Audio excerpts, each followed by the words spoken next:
ሰላም ጤና ይስጥልን እጅጉን የተወደዳችሁና የተከበራችሁ የአዲስ ስፖርት ቤተሰቦቻችን እንደምን አላችሁልን?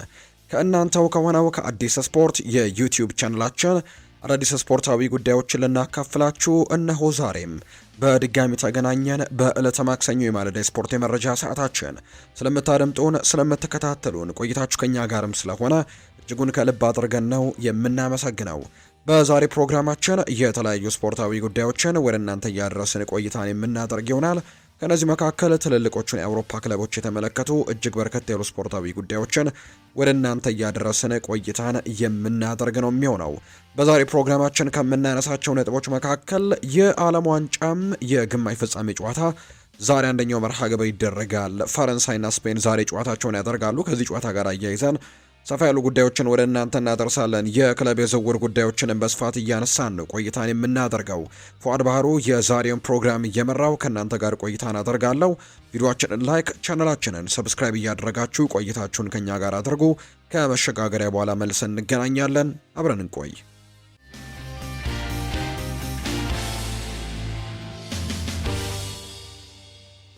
የዛሬውን የዓለም ዋንጫ ጨዋታ አስቀድመን ጀምር። በሱ ጉዳይ ላይ ዛሬ ፈረንሳይና ስፔን ጨዋታቸውን ያደርጋሉ። የግማሽ ፍጻሜ ጨዋታ ነው ዛሬ የሚደረገው። እንዲህ እያለ እንግዲህ የዓለም ዋንጫው ወደ መጠናቀቁ እየተቃረበ ይገኛል። የፊታችን እሁድ በሐምሌ 12 ማለት ነው የፍጻሜው ጨዋታ እንደሚደረግ ይታወቃልና አሁን የዓለም ዋንጫ ጨዋታዎች እንግዲህ እየገሰገሱ ይገኛሉ። የግማሽ ፍጻሜ ጨዋታዎች ላይ ደርሰዋል። ዛሬ ደግሞ አንደኛው የግማሽ ፍጻሜ ጨዋታ የሚደረግበት ዕለት ነው። በጣም ተጠባቂው የፈረንሳይና የስፔን ብሔራዊ ቡድን ጨዋታ ይጠበቃል። በተለይ አብዛኞቹ ይህንን ጨዋታ የማሸነፍ ግምቱን ለፈረንሳይ ነው የሰጡት። ነገር ግን ስፔን በዚህ ውድድር ላይ እያስመለከተች ያለችው አቋም እርግጥ ነው በምድብ ጨዋታዎች ላይ በጣም ተቸግራ እንደነበር እናስታውሳለን። ነገር ግን በኦስትሪያው ጨዋታ ላይ የተወሰኑ ጥሩ ነገሮችን አሳይታለች የስፔን ብሔራዊ ቡድን። ከዛም በኋላ በነበሩት ጨዋታዎች ላይ ፖርቱጋልን አሸንፋ እንዲሁ ባለፈው ዙርም እንዲሁ 2-1 በሆነ ውጤት አሸንፋ ነው ወደዚህኛው ዙር የመጣቸውና በዚህ የዓለም ዋንጫ ላይ ከሚጠበቁ ብሔራዊ ቡድኖችና ዋንጫውን ያሸንፋሉ ተብለው ከሚጠበቁ ብሔራዊ ቡድኖች አንደኛው ነው የስፔን ብሔራዊ ቡድን።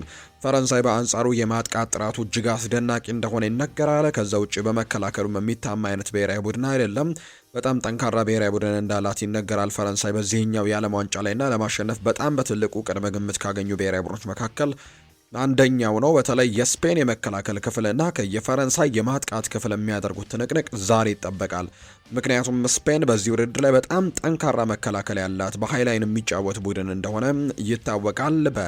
በተለይ ይሄ ብሔራዊ ቡድን የተቆጠረበት አንድ ግብ ብቻ ነው። ከቤልጅየም ጋር በነበረው ጨዋታ ቻርለስ ደክትላር ያስቆጠረው ጎል ብቻ ነው እስካሁን ድረስ በዚህ ቶርናመንት ላይ የስፔን ብሔራዊ ቡድን የተቆጠረበት ጎል። በአንጻሩ የፈረንሳይ ብሔራዊ ቡድን በጣም በርከት ያሉ ጎሎችን የሚያስቆጥር ብሔራዊ ቡድን ነው።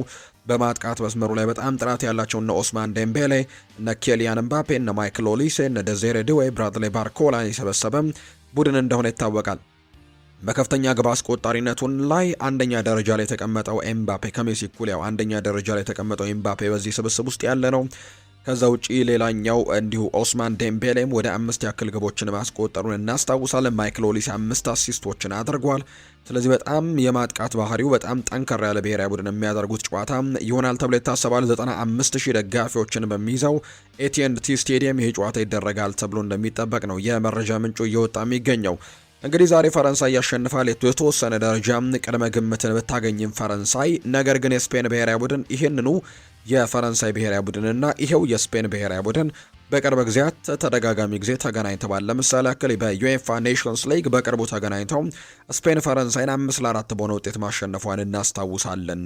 በቅርብ የተደረገ ጨዋታ ነው። 2025 ላይ የተደረገ መርሃ ግብር ነው። ሁለቱም ብሔራዊ ቡድኖች ተመሳሳይ አይነት ስብስብ ኦልሞስት በቃ ብዙም የተለወጠ ስብስብ የላቸውም። ይህንኑ ስብስብ ይዘው ነበር ጨዋታቸውን ያደረጉት። ያኔ ስፔን 5-4 በሆነ ውጤት ማሸነፍ ችላለች። ኒኮ ዊሊያምስ፣ ሚኬል ሜሪኖ፣ ላሚን ያማል፣ ፔድሪ በዛ ጨዋታ ላይ ግቦችን ያስቆጠሩ ተጫዋቾች እንደነበሩ እናስታውሳለን እና የዛሬው ጨዋታ ይጠበቃል። ከዛ ቀደም ብሎ በ2024 ላይ ደግሞ የነበራቸው የእርስ በርስ ግንኙነትም አለ። እሱንም ስፔን 2-1 በሆነ ውጤት በማሸነፍ ነበር የዩሮ ሻምፒየን ስትሆን ስፔን ፈረንሳይን አሸንፋ ነው ወደ ቀጣዩ ዙር አልፋ እንደነበር የምናስታውሰውና ከዛ ውጭ ፈረንሳይ ለመጨረሻ ጊዜ ስፔንን ያሸነፈችው በ2021 በተገናኙበት ጊዜ ነው። ያኔ ፈረንሳይ 2-1 በሆነ ውጤት አሸንፋ እንደነበር እናስታውሳለን። የዛሬው ጨዋታ ይጠበቃል። ውድ ቤተሰቦቻችን የእናንተን የውጤት ግምቶቻችሁን ኮሜንት ቦክስ ላይ ልታጋሩን ትችላላችሁ።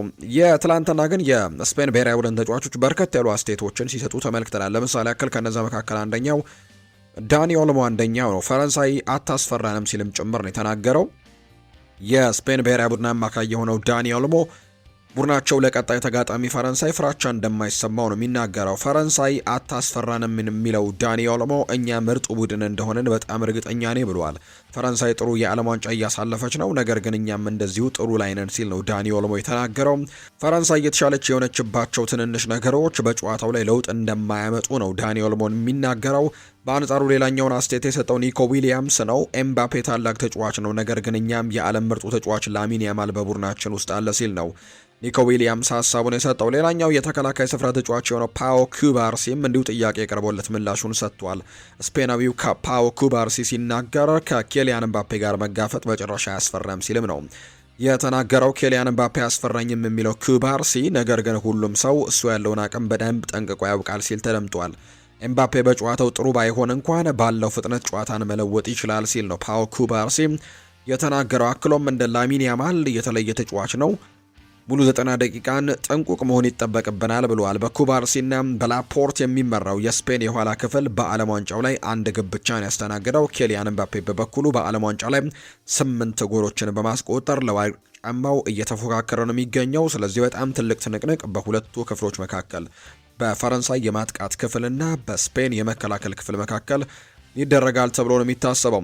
ኡናይ ሲመንም እንዲሁ ይናገራል። እኛን ማሸነፍ የሚችል በጭራሽ የለም ሲል ነው የሚናገረው። የስፔን ተጫዋቾች ለዛሬ ተጋጣሚያቸው ፈረንሳይ ፍራቻ እንደሌላቸው ነው በተከታታይ እየተናገሩ የሚገኙት። ለምሳሌ ያከለ የቶትንሃሙ ተጫዋች የሆነው የስፔን ብሔራዊ ቡድን መስመር ተሰላፊ ፔድሮ ፖሮ እንዲሁ ሀሳቡን ሰጥቷል። ከዴምቤሌ ከኤምባፔና ከኦሊሴ ማን እንደሚያስፈራው ተጠይቀው አንዳቸውም የሚያስፈሩ አይደለም ሲል የተናገረው ግብ ጠባቂው ኡናይ ሲመን በበኩሉ በምርጥ አቋሙ ላይ ሆኖ እንኳን እኛን ማሸነፍ የሚችል አንድም የለም ሲል ጭምር ነው የሚናገረው። ላሚን ያማል ከዚህ በፊት ፈረንሳይ መፍራት ካለባት ስፔንን ነው መፍራት ያለባት ሲል ተናግሮ እንደነበር እናስታውሳለን። አሌክስ ባይናም እኛ ፈረንሳይን አንፈራም፣ በእግር ኳስ ፍርሃት ቦታ የለውም ሲልም ተናግሮ ነበር። ኒኮ ዊሊያምስ ባለፉት 2 ጨዋታዎች እነሱን ማሸነፍ እንደምንችል አሳይተናል የሚል አይነት አስተያየትን ሰጥቷል። እንዲሁ እነ ኡናይ ሲመን፣ እነ ፔድሮ ፖሮ፣ ፓኦ ኩባርሲ በጣም በርካቶች እነ ዳኒ ኦልሞ ጭምር ከዛሬው ጨዋታ ጋር አያይዘው በስፔን ብሔራዊ ቡድን ተጫዋቾች ሀሳብ የተሰጡ እንደሆኑ ነው እየተገለጸ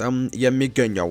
የፈረንሳይ ብሔራዊ ቡድን አሰልጣኝ ዲዴ ዴሾም እንዲሁ ይናገራሉ። የዋንጫ አሸናፊነት ግምቱ የስፔን ነው ሲሉ ይናገራሉ። ዲዴ ዴሾም የፈረንሳይ ብሔራዊ ቡድን አሰልጣኝ የሆኑት የዋንጫውን አሸናፊነት ግምት ለስፔን ሰጥተዋል።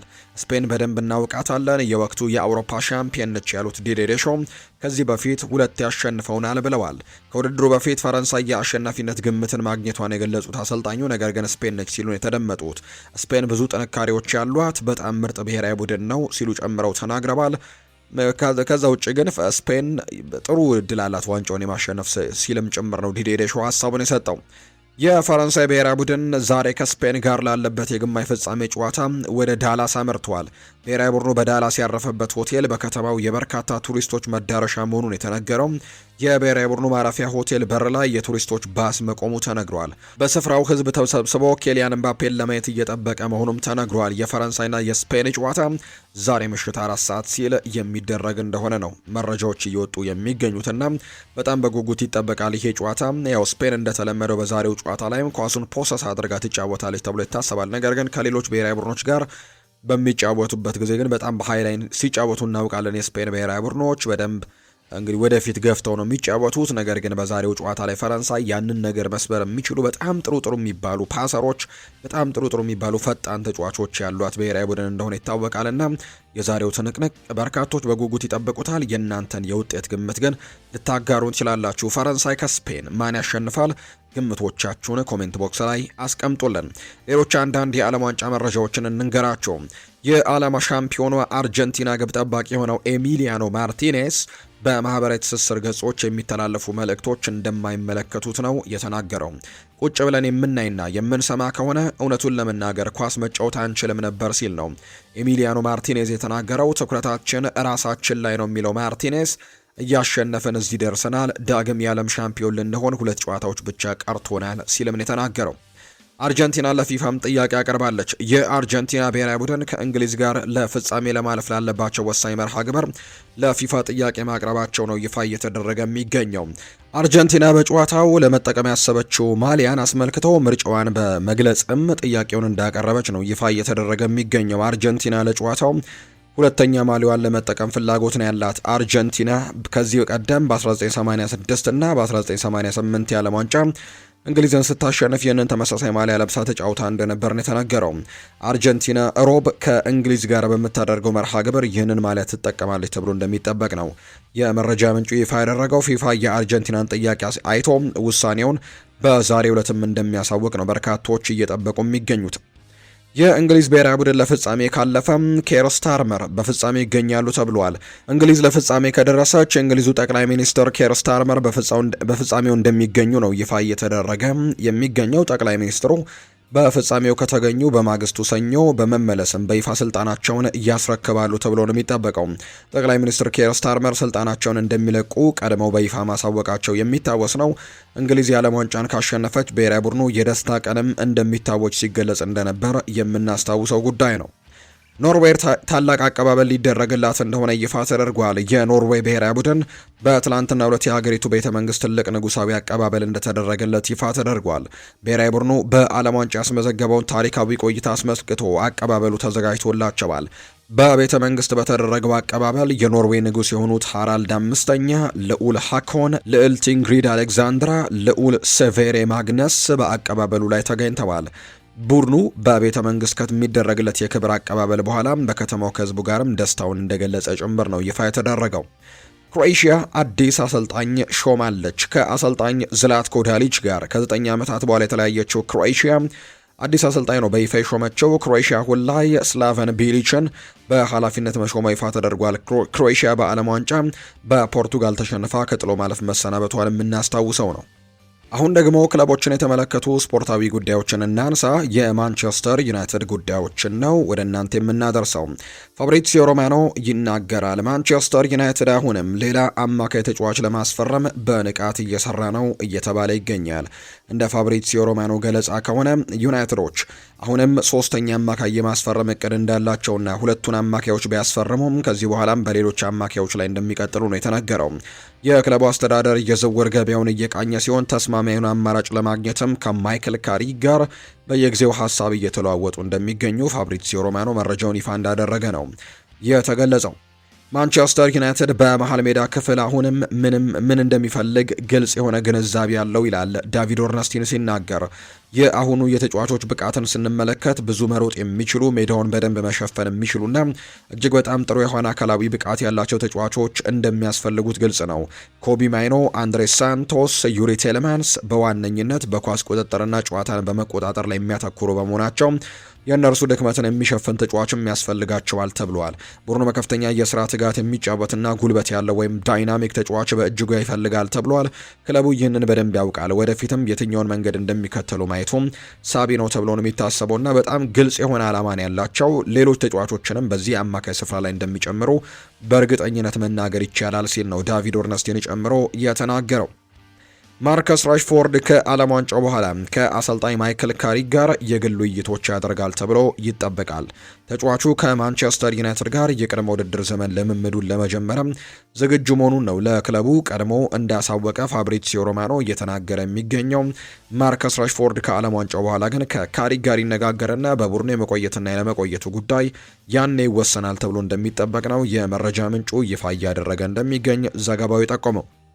እንግዲህ ትናንትና ማንቸስተር ዩናይትዶች ሁለተኛ አማካይ ስፍራ ተጫዋች ለማስፈረም ከጫፍ መድረሳቸው ይፋ ተደርጓል። ያው የአንድሬ ሳንቶስ ጉዳይ ነው። የአንድሬ ሳንቶስን ሁኔታ በይፋ ማንቸስተር ዩናይትድ እንዳረጋገጠ ወይም ደግሞ ይፋ እንደተደረገ ትላንትና ተመልክተናል፣ ተዋውቋል። ከዛ ውጪ ዩሪ ቴሌማንስ ግን ትላንትና ማንቸስተር ዩናይትድ ለማስፈረም መስማማቱና ሁሉ ነገር መጠናቀቁ ይፋ ተደርጓል። ዩሪ ቴሌማንስ አዲሱ የማንቸስተር ዩናይትድ አማካይ ይሆናል። ማንቸስተር ዩናይትድ በዩሪ ቴሌማንስ ኮንትራት ላይ የሚገኘውን የ35 ሚሊዮን ፓውንድ የውል ማፍረሻን በመጠቀም ነው ተጫዋቹን ለማስፈረም የተስማማው እንጂ አስተን ቪላ በጭራሽ ይህንን ተጫዋች የመልቀቅ ምንም አይነት እቅድ አልነበራቸውም። ተጫዋቹን የመሸጥ ምንም አይነት ፍላጎት አልነበራቸውም። እንደውም አዲሱ ላቀርበውለት ኮንትራቱን ለማራዘም ነበር ንግግር እያደረጉ የነበረው። ነገር ግን ተጫዋቹ ማንቸስተር ዩናይትድን በመፈለጉ ምክንያት ወይም ዩናይትድን መቀላቀልን በመምረጡ ምክንያት አስተን ቪላዎች ይህንን ተጫዋች ከዚህ በፊት በነበረው ኮንትራቱ ላይ የመልቀቂያ አንቀጽ አስቀምጠውበት ነበርና ያን አንቀጽ ነው ማንቸስተር ዩናይትድ የተከተለው 35 ሚሊዮን ፓውንድን የከፈለበት። ነገር ግን በኮንትራቱ ላይ በሰፈረው የውል ማፍረሻ ምክንያትም ተጫዋቹ ለመልቀቅም ተገዷል። በተጨማሪም ከሌሎች በርካታ ክለቦች ፍላጎት የነበረው ቢሆንም ካሉበት አማራጮች ሁሉ ግን ማንቸስተር ዩናይትድን መዘወር እንደሚመርጥ ነው ዘ አትሌቲክ ይፋ ያደረገውና አስተን ቪላዎች በጭራሽ የዩሊ ቴሌማንስን ዝውውር ማስቆም አልቻሉም። አስተን ቪላ ኮንትራት ውሉን ለማደስና የውል ማፍረሻውን ለመሰረዝ ከተጫዋቹ ወኪሎች ጋር ለመገናኘት አቅዶ ነበር። ነገር ግን ዩናይትድ ጠዋት ላይ 41 ሚሊዮን ዩሮ የውል ማፍረሻውን ለመክፈል ሲስማማ ተጫዋቹም ወዲያውኑ ነበር ለማንቸስተር ዩናይትድ እሺታውን የሰጣቸው። አስተን ቪላ ሊያደርግ የሚችለው ምንም አይነት ተጨማሪ ነገሮች የሉትም። ምክንያቱም ተጫዋቹም ወደ ማንቸስተር ዩናይትድ ማምራት መፈለጉና ዩናይትድ ደግሞ የተለጠፈበትን የማፍረሻ ዋጋ መክፈል መስማማቱ ለአስተን ቪላ ምንም እንዳያደርጉ አስተዋጽኦ እንዳደረገ ነው ፋብሪዚዮ ሮማኖ መረጃውን ይፋ እያደረገ የሚገኘው። ሌላኛው ትናንትና ትውውቅ አድርጓል አንድሬ ሳንቶስ። የዚህ ክለብ ታሪክና ከክለቡ ባጅ ጋር የሚመጣውን ኃላፊነትም አውቀዋለሁ፣ ለዚህ ነው ወደዚህ የመጣሁት ሲልም ይናገራል አንድሬ ሳንቶስ። ከቡድን አጋሮቼ ጋር በደጋፊዎች ፊት እስከምጫወትም ጓጉቻለሁ። የቡድን አጋሮቼ ጥሩ ማስታወሻዎችን እንዲኖሩኝም የሚረዱኝ ይመስለኛል ሲል ነው አንድሬ ሳንቶስ የተናገረው። በታላቅነታቸው የማከብራቸው አርአያዎች የሆኑ ተጫዋቾች የተጫወቱበት ክለብን መቀላቀል የማይታመን ስሜት አለው ሲልም ይናገራል። እንደ አማካይ ተጫዋች ከማይክል ካሪክ ለመማረም እድል በማግኘቴ በጣም ደስ ብሎኛል ሲልም ጭምር ይናገራል። እሱ በተጫዋችነት ዘመኔ ቀጣዩ ደረጃን እንድሻገርና ህልሞችን ለማሳካትም እንድገፋ የሚረዳኝ ትልቅ አሰልጣኝ ነው። ስኳዱ ምን ያክል ጠንካራ እንደሆነ አውቃለሁ። ትልልቅ ዋንጫዎችን ለማሸነፍ በጋራ እስክፋለምም ድረስ መታገስ አልቻልኩም ሲል ነው አንድሬ ሳንቶስ ጨምሮ የሚናገረው። በልጅነቴ ወይን ማርክ ሩኒ፣ ክሪስቲያኖ ሮናልዶ የመሳሰሉ ታላላቅ ተጫዋቾች ለዚህ ክለብ ሲጫወቱ አያለው። አሁን ደግሞ ይህንን ክለብ እንደነርሱ ደግሞ ወክዬ የመጫወት እድሉን በማግኘት በጣም ተደስቻለሁ። ይሄ ለእኔ እንዲሁም ለቤተሰቤ እጅጉን የተለየ ስሜት አለው ሲል ይናገራል። ማቲያስ ኩኛ በብሔራዊ ቡድን በደንብ አውቀዋለሁ። በተጨማሪም ከሜሰን ማውንት ጋር ደግሞ እየቀረበ ትውውቅ አለን ሲልም ጭምር ይናገራል። ብሩኖ ፈርናንዴዝ ጋርም በተመሳሳይ ከእርሱ ጋር ማሊያ ተለዋውጠን ጭምር እናውቃለን ያለው። እናም ከነዚህ ተጫዋቾች ጋር ለመጫወት ዝግጁ ነኝ ሲልም ነው አንድሬ ሳንቶስ የተናገረው። ለቀድሞ ክለብ ስትራስቡርግ ትልቅ ፍቅር አለኝ። ክለቡ በብዙ ነገሮች ረድቶኛል። በኖቲንግሃም ፎረስት በነበርኩበት ጊዜ በዚያ ይበልጥ ደስተኛና በራስ መተማመን ያለው ተጫዋች ነበርኩኝ። ስትራስቡርግ ሕይወቴን የቀየረው ክለብ ነው ሲልም ይናገራል። ብሩኖን ጨምሮ ከሌሎችም ተጫዋቾች ጋር ነገሮችን ለመማር ዝግጁ ነኝ። ብሩኖ፣ ኩኛ፣ ሜይኖ፣ አማድ ዳሎ እንዲሁ ደግሞ ማጓየር፣ እነዚህ ከመሳሰሉ ተጫዋቾች ጋር ለመጫወትን መጠበቅ አልቻልኩም። ኳስን ይዤ መጫወትን እንዲሁ ደግሞ ሰንጣቂ ፓሶችን የማድረግ አቅሙ አለኝ ሲልም ጭምር ይናገራል።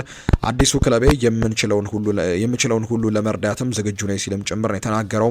ይህንን ሀሳብ ነው አንድሬ ሳንቶስ ትላንትና ከፊርማው በኋላ እየተናገረው። ሌላኛው ጄሰን ዊልኮክስ ሲናገር አንድሬ ሳንቶስ ድንቅ አማካይ ነው ብሎታል። የማንቸስተር ዩናይትድ ስፖርቲንግ ዳይሬክተር የሆነው ጄሰን ዊልኮክስ ከአንድሬ ሳንቶስ ፊርማ ወቅት እንግዲህ ድንቅ አማካይ መሆኑን ተናግሯል።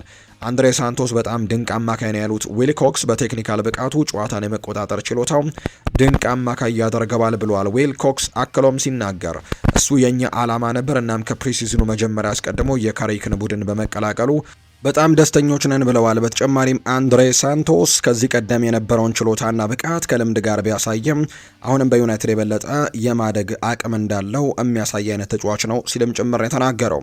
ትልልቅ ዋንጫዎችን ለማሸነፍ እፋለማለሁ ብለዋል አንድሬ ሳንቶስ ሲናገር። ማንቸስተር ዩናይትድ ብራዚላዊን አማካይ አንድሬ ሳንቶስን ከቼልሲ ማስፈረማቸውን ይፋ ባደረጉበት ሰዓት ነው ይህን የተናገረው።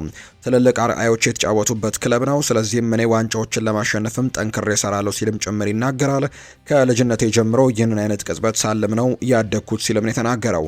ማንቸስተር ዩናይትድ ተጫዋቹን በ50 ሚሊየን ፓውንድ ሲፈርም ቼልሲ ወደፊት ሽያጩ 10% ድርሻ እንደሚኖራቸው ጭምር ነው እየተገለጸ የሚገኘው። በአጠቃላይ ግን ማንቸስተር ዩናይትድ በሁለቱ ተጫዋቾች ዝውውር ብቻ 85 ሚሊዮን ፓውንድ አካባቢ እንዳወጣ ይፋ ተደርጓል። ይህም ደግሞ ለማቴዎስ ፈርናንዴዝ ዝውውር ሊያውለው የነበረ ገንዘብ እንደሆነ ይፋ ተደርጓልና በርካቶች በጣም ጥሩ ቢዝነስን ነው ማንቸስተር ዩናይትድ የሰራው ሲሉ ሀሳባቸውን እየሰጡ ይገኛሉ።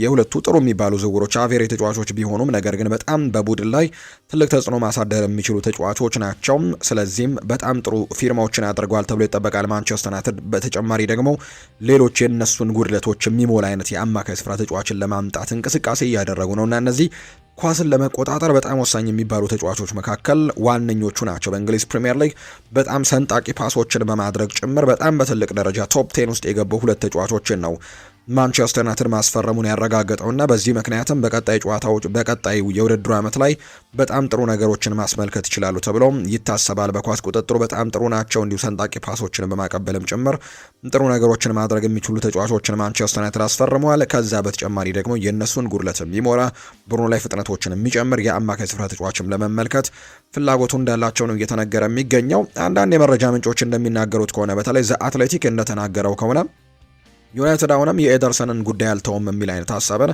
እያጋሩ ይገኛሉ። ነገር ግን አሁን ላይ ሶስተኛ ዝውውር አድርገው እሱን ማምጣት ከባድ ሊሆን እንደሚችል ቢታመንም ዘ አትሌቲክ ግን ይህን ነገር ይፋ አድርጎታል። ዩናይትድ ብራዚላዊውን አማካይ ኤደርሰንን ለማስፈረም የነበረውን እቅድ መሰረዙ የሚታወስ ነው። ይሁን እንጂ ክለቡ የአንድሬ ሳንቶስንና የቴሌማንስን ዝውውር አጠናቆ ዳግም ሊመለስ እንደሚችል የሚጠቁሙ መረጃዎችን ነው ዘ አትሌቲክ አገኘሁ ያለው። ዩናይትድ በአሁኑ ሰዓት ከአታላንታ ውሳኔውን ቢያሳውቅም በዝውውር መስኮቱ መጨረሻ ላይ ግን የተወሰኑ መመለሶችን ሊያሳይ ይችላል። አታላንታና ተጫዋቹ ግን ማንቸስተር ዩናይትድ በድጋሚ ስለመቀበላቸው የተረጋገጠ ነገር የለም። ተጫዋቹ ወደ ማንቸስተር ዩናይትድ ሊያደርግ የነበረው ዝውውርም መቋረጡ መበሰጨቱ ጭምር ነው እየተናገረ የሚገኘውና ዩናይትዶች እንደዚህ አይነት ሀሳብ እንዳላቸው ቢነገርም ነገር ግን የመሆን እድሉ ግን ጠባብ ይሆናል ተብሎ ይታሰባል። ዩናይትድ በአንጻሩ ሌሎች አማካዮች ላይ ትኩረቱን እንደሚያደርግ ነው በርካታ የመረጃ ምንጮች ግምቶቻቸውን እያስቀመጡ የሚገኙት።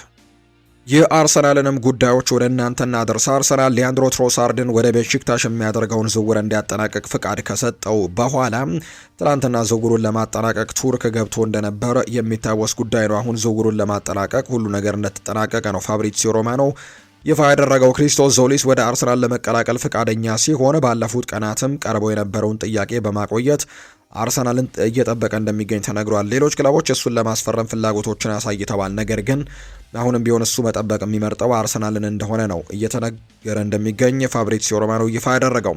ሌላኛው ትናንትና ፋብሪዚዮ ሮማኖ ያነሳው ጉዳይ ሞርጋን ሮጀርስ አርሰናልን ለመቀላቀል በጣም ጓግቷል የሚል መረጃ ነው የወጣው።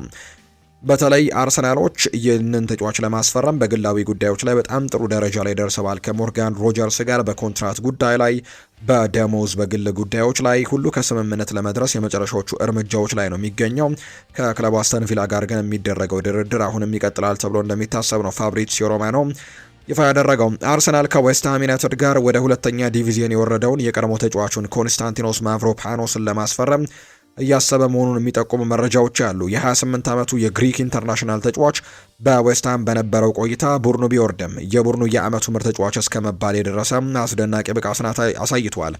ማቭሮፓኖስ ከዚህ ቀደም በአርሰን ቬንገር ዘመን በ2018 ወደ አርሰናል መጥቶ የነበረ ቢሆንም በቂ የጨዋታ ጊዜያቶችን ሳያገኝ በመሰጠቱ በኑረምበርግ፣ በስቱትጋርትና በዌስትሃም በኩል ሰፊ ልምዶችን ሲቀስም የነበረ ተጫዋች ነው። አርሰናል በአሁኑ ሰዓት ዊሊያም ሳሊባ፣ ክሪስቲያን ሞስኩዌራ እንደ ቤን ዋይት ቢኖሩትም የቤን ዋይት ወደ ሌላ ክለብ ማቅናት ሊችል ይችላል የሚሉ አይነት መረጃዎች መውጣታቸው ማቭሮፓኖስን እንደ አማራጭነት እንዲያዩት አድርጓቸዋል። ሚኬል አርቴታ ተጫዋቹን እንደ ጥሩ ስብዕና ያለው ተጫዋችም በጣም እንደሚያደንቀው ጭምር ነው የሚነገረውና ስካይ ስፖርት ነው እንግዲህ ማቭሮፓኖስ ከአርሰናል ጋር በትልቁ የሚነሱ ወሬዎችን እያነሳ እንደሚገኝ የመረጃ ምንጩ የጠቆመው። የብሩኖ ጉማሬሽ ተወካዮች በኒውካስል ላይ ጫናዎችን እያደረጉ ነው። ቻምፒየንስ ሊግ የሚሳተፈውና የሊግ ዋንጫ የሚወዳደረው ክለብ እንዲሸጥም ለማስማማት ማለት ነው። እነሱ ጉማሬሽ ለኒውካስል ያለውን ሁሉ እንደሰጠና አሁን ደግሞ አዲስ ተሞክሮ ለመጀመር ጊዜው እንደደረሰ አጥብቀው ይናገራሉ። ነገር ግን ይህንን አመለካከት ጉማሬሽ ለክለቡ ያለውን ጠቀሜታ ከግምት ያስገባ። ምንም እንኳን ጉማሬሽ ስምምነቱን ለማጠናቀቅ ቢፈልግም ለኒውካስል ዩናይትድ ግን ወደ ፕሪሚየር ሊግ ሻምፒዮኖች የመዘዋወር እድልን ለመመርመር ያለው ፍላጎትን ቢገልጽም ክለቡ እሱን ለማቆየት ያለውን ፍላጎት ይረዳል፣ እንዲሁም አቋማቸውንም ያከብራል። እንዲሁም አርሰናል ለኒውካስል የሚገምተውን የሚጠጋ ዋጋም ካላቀረበ በስተቀር ለመልቀቅ ፈቃደኛ አይሆንም ተብሎ ነው የሚታሰበው። እስካሁን ድረስ ጉማሬሽ ይህ እንዳልተከሰተ ያውቃል። እናም በዚህ ወር መጨረሻ ላይ ለአዲሱ የውድድር ዘመን የመሰናዶ ልምምድም እንዲመለስ እንደታቀደ ጭምር ነው የተነገረው። አርሰናሎች እንግዲህ በጣም የሚጠጋ ገንዘብን ካላቀረቡ በስተቀር የማስፈረም እድላቸው ጠባብ ሊሆን የሚችልበት እድሉ እንዳለ የሚጠቁሙ መረጃዎችን ነው በትልቁ እየሰማን የምንገኘው። አርሰናል ከፍተኛ መጠን ያለው ገንዘብ ለማውጣት ዝግጁ ነው። ነገር ግን ሌሎች ክለቦች ስላደረጉት ብቻ አርሰናል ይህንን ነገር ማድረግ እንደማይፈልግ የሚያሳዩ መረጃዎችን እየወጡ ይገኛሉ። አርሰናል በዚህ ክረምትም የዝውውር ገበያውን በትክክለኛነት በስትራቴጂና በብስለትም እየቀረበ ነው። በክለብ ውስጥ እንደተለመደው የዝውውር ገበያው ከተዘጋ በኋላ ይፈርዳሉ፣ የዝውውር ጊዜውም ውስጥ በዝምታ ይከታተላሉ እያለ ነው እንግዲህ የመረጃ ምንጩ እየተናገረ እንደሚገኝ ዘገባው የጠቆመው። ምንጮች አርሰናል ለኢታን ንዋኔሪ የቀረቡለትን ጥያቄዎችን እንደሚያዳምጥ ተናግረዋል። ነገር ግን አሁንም ተሰጥኦን በእጅጉ ያደንቁታል።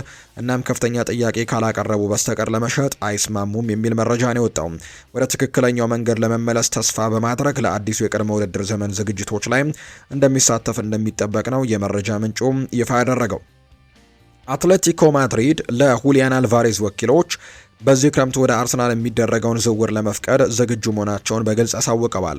ሆኖም ግን አትሌቲኮ ማድሪድ ባርሴሎናም ሆነ የከተማ ተቀናቃኛቸው ሪያል ማድሪድ በዚህ ዝውውር ማካተት ፈጽሞ አይፈልጉም የሚል መረጃ ይፋ አድርጓል። የአትሌቲኮ ማድሪድ እንግዲህ ሰዎች ወይም ፕሬዝደንቱን ጨምሮ ለሁሊያን አልቫሬዝ ወኪሎች የሚናገሩት ወደ አርሰናል መሄድ የሚፈልግ ከሆነ ችግር የለውም ልንፈቅድለት እንችላለን።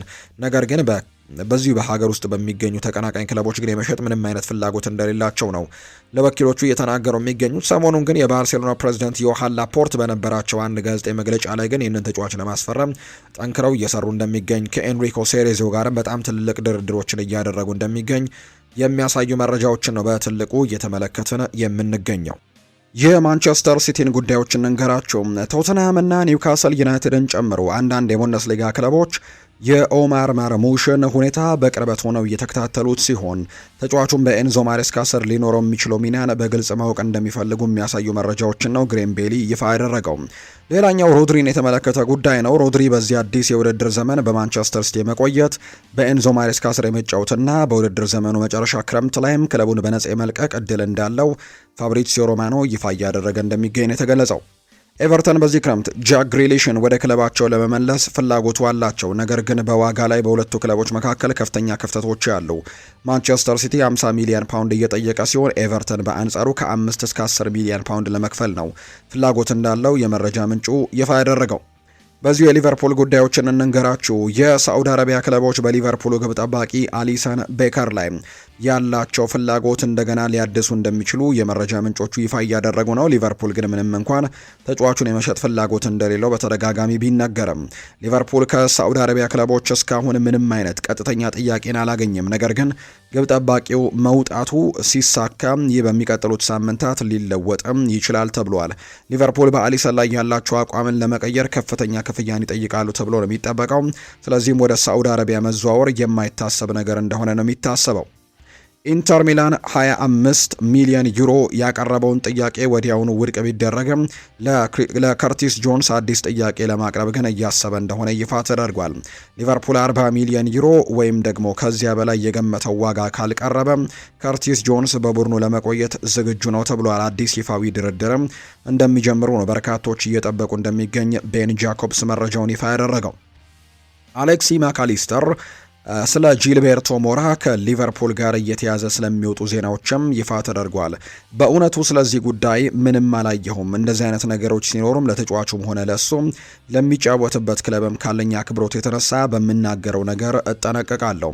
ነገር ግን ስሙ ከሊቨርፑል ጋር እየተያዘ ከሆነ በእርግጥም ጥሩ ተጫዋች መሆኑ አይቀርም። ከሊቨርፑል ጋር እየተጠቀሰ ያለበት ምክንያትም በዛ ምክንያት ይመስለኛል። ጥሩ ተጫዋች ስለሆነ ይመስለኛል ሲልም ጭምር የተናገረው። አንዶኒ ኢራኦላ ትላንትና ጋዜጣዊ መግለጫን ሰጥተዋል። ለደጋፊዎቻችን የሚኮሩበትን ቡድን መገንባት እንፈልጋለን። እግር ኳስ በተለይም ሊቨርፑል ከደጋፊዎች ጋር ጠንካራ ትስስርን መፍጠር ይጠይቃል። ባለፉት ወቅትም ደግሞ ፍሬድሪኮ ኪየዛ ጎል ሲያስቆጥር የአንፊልድ ድባብ ከተቃራኒ ወገን ሆኜ ተሰምቶኛል። ይህንን ስሜት ከኛ ጋር ማየት ፈልጋለሁ። ይህንን ማሳካት የሚጀምረው ከኛ ነው ሲልም ጭምር ይናገራል። ጠንክረን የምንሰራ ኃይለኛና ተፋላሚ ቡድን መሆን አለብን። ደጋፊዎቻችን ከዚህ ቡድን ጋር እንዲተሳሰሩና በኩራት እንዲደግፉንም እፈልጋለሁ ሲልም ጭምር ነው የተናገረው። አንዶኒ ኢራኦላ ይቀጥልና በዓለም ዋንጫ ወቅት ከተጫዋቾች ጋር ተነጋግሬያለሁ። በተለይም ከውድድሩ ከተሰናበቱትና እረፍት ላይ ከነበሩት ጋር ውድድሩ እየተካሄደ ባለበት ወቅት ልረብሻቸው አልፈለኩም። ነገር ግን ጥሩ ውይይቶችን አድርገናል። ከልምምዱ በፊት ባሉት ሳምንታት በየቀኑ በክለብ ውስጥም ከሚሰሩ ብዙ ሰዎች ጋር ተነጋግሬያለሁ። እነሱ ተጫዋቾችን ከፍተኛ ብቃታቸውን እንዲያሳዩ የሚረዱ ጥሩ ከባቢዎችን ይፈጥራሉ ሲሉ የተናገሩት። ሊቨርፑልን መምራት ምን ማለት እንደሆነ እስካሁን የተወሰነ ግንዛቤው አለኝ። ነገር ግን አንዳንድ ልምዶችን እስካሳለፍ እስካላለፍኩኝ ድረስ ሙሉ ለሙሉ ልረዳው አልችልም። ይህንን በጣም ትልቅ ክለብ መሆኑን ጠንቅቄ ያውቃለሁ። የምረዳው እያንዳንዱ ቃል በጥንቃቄ እንደሚመረመር አውቃለሁ። ቢሆንም ግን እንደተለመደው ራሴን ሆኜ መቀጠል ነው የምፈልገው። ወደ ከተማው መሄድ እፈልጋለሁ። ፎቶዎችንም እንዲያነሱኝ እፈልጋለሁ። ይህ ደግሞ የሊቨርፑል አሰልጣኝ የመሆን ውበቱ አካል ነው። ራሴን ብዙ መቀየር አልፈልግም ሲልም ይናገራል። አንዶኒ ኢራኦላ ይቀጥልና ስለ ቡድኑ ስላደረገው የመጀመሪያው ግምገማ ሲናገር ከተጫዋቾቹና ከቡድኑ አባላት ጋር ተነጋግረናል። በጥሩ ሁኔታ እየሰራንባቸው ስላሉ ነገሮችና በተለያዩ መንገድ የተሻለ ስለምንሆንባቸው በተለያዩ መንገዶች ማድረግ ስለምንፈልጋቸው ነገሮች አውርተናል። ተጫዋቾቹም በምንጠይቃቸው የአጨዋወት ስልቱ ዙሪያ ምን እንደምንፈልግ ስለሚያውቁ ይሄ ለኔ ትልቅ አቅም አለው። የተጫዋቾቹ የት ቦታ ላይ ምቾት እንደሚሰማቸው ጠይቃቸዋለሁ። ይህ ደግሞ እነሱን በተሻለ ለመረዳት ይረዳኛል። ልምምድ ሲሰሩ እመለከታቸዋለሁ። በቅድመ ውድድር ዝግጅት ወቅትም አንዳንድ ፈተናዎችን እያደረግን ከዚያም በእነዚህ ውጤቶች ላይ በመመስረት ውሳኔዎችን ወስናለሁ ሲልም የተናገረው አንዶኒ ኢራኦላ ለውጥን በተመለከተ ሲናገር ተመሳሳይ አሰልጣኝ ለመሆን እሞክራለሁ፣ ነገር ግን ሁልጊዜም በዚያ ብቻ መኖር አልችልም ሲል ነው የተናገረው። ራስን መሆን አለብህ፣ እኔም ያኑ ማድረግ እሞክራለሁ። ሁሉንም ነገር እዚህ መናገር አልችልም። አንዳንድ ነገሮች ከእናንተ ከሚዲያዎች በግል መያዝ አለብኝ፣ ነገር ግን ከተጫዋቾች ጋር ያለኝ ግንኙነት ግን እንዳይቀየር ለመጣር እሞክራለሁ ሲል ነው የተናገረው። በሁለቱም በኩል ሲናገር አንዶኒ ኢራኦላ ባሉ አስቸጋሪ ሁኔታዎች ውስጥ ማለፍ እንዳለብን መቀበል አለብን ሲል ነው የተናገረው። ስለሚጠብቀው ነገር ሲናገር ብዙ አንጋፋ ተጫዋቾች እየለቀቁ ነው። እዚህ ደግሞ ብዙ ነገሮች እንግዲህ ያሳኩ ተጫዋቾች ያሉ እንዲሁም አንዳንድ ወሳኝ ተጫዋቾች በጉዳት ላይ ናቸው። ኤኪቲኬ፣ ኮነር ብራድላይ፣ ጂኦቫኒ ሊዮን ለረጅም ጊዜ ከሜዳ ነው የሚርቁት። ስለዚህም ጥሩ ብቃት እያሳዩ ያሉ ወሳኝ ተጫዋቾችን መተካትም አለብን። እነዚህ ሶስቱ ለረጅም ጊዜ የሚርቁ ተጫዋቾች በመሆናቸው እነሱን የምንተካበት መንገድንም ማግኘት አለብን። እነሱ ለረጅም ጊዜ የሚቆዩ መፍትሄዎች ቢሆኑም አሁን ላይ ግን እነሱ በሌሉበት ወቅት የሚያስፈልጉን መፍትሄዎችን ማፈላለግ ይኖርብናል ሲልም ነው አንዶኒ ኢራኦላ የተናገረው። ስለ አጨዋወት ዘይቤው ሲናገር ዋና መርሆቻችንን ልንከተል ይገባል ብዬ አስባለሁ። ብዙ ጨዋታዎች ላይ ምናልባትም ተጋጣሚ የተከላካይ መስመራቸውን ወደ ኋላ የሰበሰቡ ወይም ደግሞ ሎ ብሎክ የሚጫወቱ ሊሆኑ ይችላሉ። ነገር ግን ያንን እመርጣለሁ፣ ምክንያቱም ጨዋታውን መቆጣጠር እንችላለን። ተጋጣሚያችን እድል እንዳያገኙ እናደርጋለን። እኛ የምንፈልገው እንደዚህ አይነት ሁኔታዎችን ነው። ሌሎች ቡድኖች ያንን አይፈቅዱም። እነሱ ጨዋታውን ለመቆጣጠርና እኛ የሜዳ ክፍል ለመጫወት ይፈልጋሉ። እኔ ግን በተቃራኒው የሜዳ ክፍል ላይ ሆኜ የግብ ዕድሎችን መፍጠር እፈልጋለሁ ሲልም ጭምር የተናገረው። ተጨማሪ ተጫዋቾችን እናስፈርማለን ብሏል አንዶኒ ኢራኦላ። የሊቨርፑል አሰልጣኝ ኢራኦላ ሲናገር ክለቡ ተጨማሪ ተጫዋቾችን ለማስፈረም እየሰራ መሆኑን ነው በይፋ ያረጋገጠው። ሁለት ተጫዋቾችን ማስፈረማቸውን ያነሱት አሰልጣኙ በእርግጠኝነት ተጨማሪ ተጫዋቾች ይመጣሉ ሲሉ ይናገራሉ። የሊቨርፑል አስተዳደር በዝውውር መስኮቱ በንቃት እየተሳተፈ ነው ሲሉ እንዲሁ ጨምረው ተናግረዋል። አያይዘውም ሊቨርፑልን ማኩራት የሚችል ቡድን መስራት የኛ ዓላማ ነው ሲልም ነው አንዶኒ ኢራኦላ ጨምሮ እየተናገረ የሚገኘው። የቼልሲው አሰልጣኝ ቻቪ አሎንዞ የተናገረውንም ጉዳይ እንመልከት። ኤንዞ ፈርናንዴዝ እንዲቆይ ይፈልጋለሁ ሲል ነው ቻቪ አሎንዞ የተናገረው። የለንደኑ ክለብ ቼልሲ አሰልጣኝ ቻቪ አሎንዞ ከኤንዞ ፈርናንዴዝ ጋር መነጋገራቸውን ገልጸዋል። አርጀንቲናዊው አማካይ ኤንዞ ፈርናንዴዝ በቼልሲ ያለው የወደፊት ቆይታ የተረጋገጠ አይደለም ብለዋል። አዲሱ የሰማዮቹ አሰልጣኝ ቻቪ አሎንዞ በበኩላቸው ኤንዞ ፈርናንዴዝን አነጋግሬዋለሁ ሲልም ጭምር የተናገረው። ተጨማሪ ማብራሪያም መስጠት አልችልም ያሉት አሰልጣኙ ነገር ግን በክለቡ እንዲቆይ ይፈልጋለሁ ሲልም ጭምር ነው የተናገረው። የማድሪድን ጉዳይ እናንሳ። ፈረንሳዊው አማካይ ኤድዋርዶ ካማቪንጋ የወደፊት ቆይታው በሪያል ማድሪድ ላይ የተመሰረተ መሆኑ ተነግሯል። ካማቪንጋ አሁን ላይ ከበርካታ የፕሪሚየር ሊግ ክለቦች የዝውውር ጥያቄ እንደቀረበለት ነው ይፋ የተደረገው። ተጫዋቹ አሁን ላይ ፍላጎቱ በሪያል ማድሪድ መቀጠልና በቋሚነት ቦታው ላይ መፋለም መሆኑ ተነግሯል። ይሁን እንጂ ሪያል ማድሪድ እንዲለቅ ከፈለገ ሁኔታው ሊቀየር እንደሚችል ነው ፋብሪዚዮ ሮማኖ ይፋ ያደረገው። የሪያል ማድሪድ አዲስ አሰልጣኝ አባላት ቅድመ ውድድር ዝግጅት ላይም እንደሚገመግሙትም እየተጠቆመ እንደሚገኝ ነው የመረጃ ምንጩም ይፋ ያደረገው። ጆዜ ሞሪኒዮ ዘጋቢ ፊልም ተሰራላቸው። የሪያል ማድሪድ ዋና አሰልጣኝ ጆዜ ሞሪኒዮ የአሰልጣኝነት ህይወታቸውን ጉዞ የሚያሳይ ዘጋቢ ፊልም መሰራቱ ይፋ ሆኗል። ኔትፍሊክስ ዘጋቢ ፊልሙን በ3 ክፍሎች አሰናድቶ መጨረሱን ሲያሳውቅ ለተመልካቾቹም ነሐሴ 5 2018 ዓ.ም ለእይታ እንደሚበቃ ነው ይፋ የተደረገው። ጆዜ ሞሪኒዮ ስለ ዘጋቢ ፊልማቸው ሲናገሩም ምንም ዋንጫ ያላሸነፈ ሰው ዘጋቢ ፊልም አይሰራለትም ሲሉ ጭምር የተናገሩት። እንደ አውሮፓውያኑ አቆጣጠር ከ2003 እስከ 2022 ዋንጫዎችን ሳሸነፍ ነበር። ለመጀመሪያ ጊዜ ያነሳሁት ዋንጫ 2003 ላይ ነው። ለመጨረሻ ጊዜ ያነሳሁት ደግሞ 2022 ላይ ነው። ስለዚህ ይሄ ሁሉ ዓመታት ዋንጫ ሳሸንፍ ነበር። ለዚህም ነው ዘጋቢ ፊልም ለመስራት የፈለጋችሁት ሲሉ አሰልጣኝ ጆዜ ሞሪኒዮ ጨምረው ይናገራሉ። ፍሎሬንቲኖ ፔሬዝ የቪኒሲዮስ ጁኒየርን ውል ለማደስ እየሰሩ እንደሆነ የሚያሳዩ መረጃዎችን እየተመለከትን ነው። ሪያል ማድሪድ ሁሉም ነገር በተቻለ ፍጥነት በዚህ ክረምት ግልጽ እንዲሆንም ይፈልጋሉ የሚል መረጃ ጭምር ይፋ ተደርጓል። አሁንም የፋይናንስ ገጽታው ውይይት ላይ ያለ ሲሆን እሱም ደግሞ በጣም አስፈላጊ እንደሆነ ጭምር ነው ፋብሪዚዮ ሮማኖ መረጃውን ይፋ እያደረገ የሚገኘው። ጆዜ ሞሪኒዮ ዋንጫዎችን ማሸነፍ የሚቻለው በሪያል ማድሪድ ውስጥ የሚሰሩ ሁሉም ሰዎች ተመሳሳይ የዲሲፕሊን የዓላማና የማሸነፍ ረሃብ ደረጃን ስለተከተሉ ብቻ እንደሆነ ያምናል። የአሰልጣኙ ቅድሚያ የሚሰጠው ጉዳይም ስለ ውጤቱ ከማሰብ በፊት የስራ ባህሉን መለወጥ እንደሆነ ጭምር ነው ማርካ የተባለ የመረጃ ምንጭ ይፋ እያደረገ የሚገኘውና በቀጣይ ተመሳሳይ አይነት ደረጃ ላይ ልንሆን ይገባናል ሲልም ጭምር ነው አሰልጣኝ ጆዜ ሞሪኒዮ እየተናገሩ እንደሚገኝ መረጃው ይፋ የሆነው። ባርሴሎናን የተመለከተ መረጃን እናንሳ። ባርሴሎና የፌራን ቶሬስን እንግዲህ ኮንትራት አያራዘመም ተብሏል። የካታላኑ ክለብ ባርሴሎና በዚህ ክረምት ፌራን ቶሬስን ለመሸጥ ዝግጁ መሆናቸው ይፋ መደረጉን የምናስታውሰው ጉዳይ ነው። ባርሴሎና የተጫዋቹን ውል የማያራዘመው ለማንቸስተር ሲቲ ገንዘብ ላለመስጠት መሆኑ ተነግሯል። ባርሴሎና የተጫዋቹን ውል ካራዘመ በስምምነታቸው መሰረት ለማንቸስተር ሲቲ 8 ሚሊዮን ዩሮ የመክፈል ግዴታ አለበት። ተጫዋቹ በ2022 ከማንቸስተር ሲቲ በ5 ዓመታት ኮንትራት ባርሴሎናን መቀላቀሉ የሚታወስ ነው። ባርሴሎና ተጫዋቹን በአጠቃላይ በ65 ሚሊዮን ዩሮ ነበር ያስፈረሙት። ከዚያ በተጨማሪ ውሉን ካራዘመም ተጨማሪ 8 ሚሊዮን ዩሮ አጠቃላይ 73 ሚሊዮን ዩሮ ለመክፈል ተስማምተው ነበር። ስለዚህም ያንን ነገር ላለማድረግ ነው ለመሸጥ ዝግጁ እንደሆኑ የሚጠቁሙ መረጃዎች ይፋ እየተደረጉ የሚገኙት። ዮሃን ላፖርት የካሪም አዲየሚን ዝውውር አረጋግጠውታል። በጣም ደስተኞች ነን፣ እሱ ለረጅም ጊዜ ስንከታተሉ የነበረ ተጫዋች ነው ብለዋል ዮሃን ላፖርት። አዲየሚ በጣም ፈጣን፣ በጣም ጥሩ ተጫዋች ነው፣ ዴኮ በጣም ጥሩ ስራን ሰርቷል ሲሉም ጭምር ነው ዮሃን ላፖርት እየተናገሩ የሚገኙት። ዮሃን ላፖርት ይቀጥሉና ለሁሊያን አልቫሬዝ ጥያቄ አቅርበናል። እኛ በሌላ ሰው በሚሄድበት ላለመሄድም ዝግጁ አለመሆናችን ግልጽ ነው። ይሄ አቅርቦት ክፍትና የጊዜ ገደብ ያለው ነው። እስከዚያ ጊዜ ድረስም በሱ ቁርጠኝነት እንቀጥላለን። እንዳልኩት ይህንን ያደረግነው ከሊግ ተጫዋቾች የማስፈረም ባለን ልባዊ ፍላጎት ነው። አሰልጣኙና የስፖርቲንግ ዳይሬክተሩ የእሱ ደጋፊዎች ናቸው። እሱ ምርጥ ተጫዋች ነው። ከአትሌቲኮ ማድሪድ ጋር ያለን ግንኙነት በጣም ጥሩ እንደሆነ አምናለሁ። ባቀረብነው ቅናሽ ዙሪያ የተወሰነ ግራ መጋባት ነበር፣ እናም ግልጽ አድርጌዋለሁ ሲሉም ጭምር ነው ዮሃን ላፖርት እየተናገሩ የሚገኙት። ከሚጌል አንሄል ጊል ወይም የአትሌቲኮ ዋና ስራ አስፈጻሚ ጋር ለመጨረሻ ጊዜ ስንነጋገር እንደተለመደው ሙሉ በሙሉ ግልጸኝነትና በጥሩ ሁኔታ ተነጋግረናል። እናም እሱ ጋርም በጣም ጥሩ ግንኙነት እንዳለን ተረድቻለሁ። በመጀመሪያ ላይ ስላቀረብነው አቅርቦት የተወሰነ ግራ መጋባቶች ነበሩ። እናም ለሱ ይህንን ግልጽ አድርጌለታለሁ። ከዚህ በላይ አልገፋንም። አማራጭ ተጫዋች ካላቸው ጊዜ ጀምሮ ይህንን ቅናሽ የሚሰራ እንደሚሆን ነግሬዋለሁ። እናም ያቆመበት ቦታ ነው። በአሁኑ ጊዜ ከዚህ በላይ እድገት አላሳየም ሲልም ጭምር ነው ዮሃን ላፖርት የተናገሩት።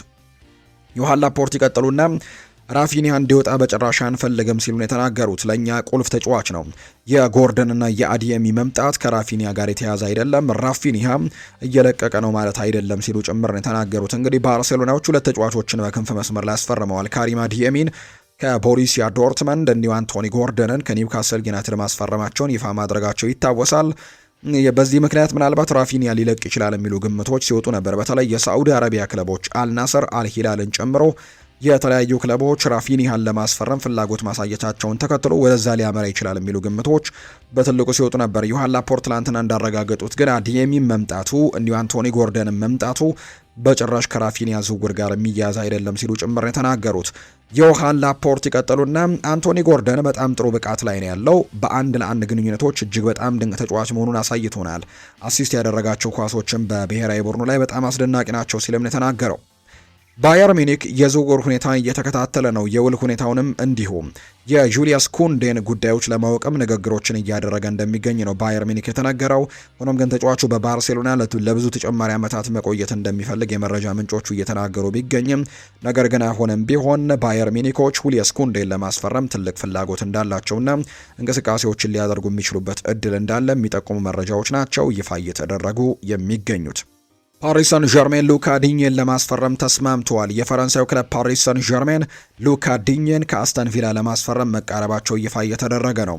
ፓሪስ ሰን ዠርሜን ፈረንሳዊውን የግራ መስመር ተሰላፊ የኮንትራት ማፍረሻውን ከፍለው ለማስፈረም እየሰሩ እንደሚገኝ ይፋ ተደርጓል። የ32 ዓመቱ ተጫዋች ሉካ ዲኜ በክለቡ ያለው ኮንትራት ማፍረሻ ከ10 ሚሊዮን ፓውንድ ያነሰ ነው እየተባለ ይገኛል። አስተን ቪላ በበኩሉ በተተኪነት ኢስቱፒናንን ከኤሲ ሚላን ለማስፈረምም በንግግር ላይ መሆናቸው የሚያሳዩ ነገሮች ያሉ። ሉካ ዲኜ ግን ወደ ፓሪስ ሰን ዠርሜን ወደ ሀገሩ ክለብ ለመቀላቀል ግን መስማማቱ ይፋ መደረጉ ነው የተገለጸው።